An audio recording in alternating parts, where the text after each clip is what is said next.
আসসালামু আলাইকুম ওরহমতুল্লাহি ওয়া বারাকাতুহু। আলহামদুলিল্লাহ, আমাদের পূর্বপুরুষেরা আদিকালে আমাদের নানা নানি আত্মীয় স্বজন মুরব্বীরা যখন খানা খেত, বিশেষ করে ভাত খাওয়ার পরে প্লেটগুলোর ভিতরে পানি দিয়ে আবার ওই পানিগুলো খেত, তাদের আত্মতৃপ্তি ছিল। কারণ তারা চিন্তা করতো একটা ভাত নষ্ট করলে এবার জোয়াইতে আমাদের কত রিজিক আল্লাহদের। কারণ আল্লাহর বয়ে তারা রিজিকের কখনো অপচয় করতো না।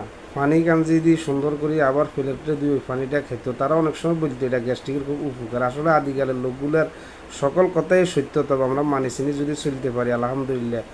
সব কিছুর মালিক তো আল্লাহ। কারণ রোগ ব্যাধি সকল কিছু ভালো মন্দ এক বদ, আসলে ভালো তো করিব আল্লাহ। তারপরেও অনেক মুরব্বীদের কথা মানি চিনি চললে লস নাই। এই কারণে সবাই মুরব্বীদেরকে স্মরণ করিবেন। আল্লাহ হাফেজ।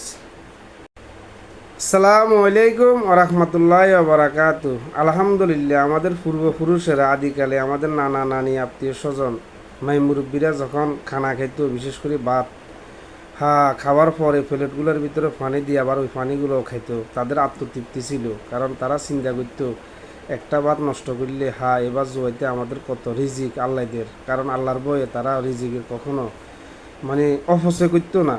পানি কাঞ্জি দিয়ে সুন্দর করে আবার প্লেটে দিয়ে ওই পানিটা খেত। তারা অনেক সময় বলতো এটা গ্যাস্ট্রিকের খুব উপকার। আসলে আদিকালের লোকগুলার সকল কথাই সত্য, তবে আমরা মানি চিনি যদি চলতে পারি আলহামদুলিল্লাহ।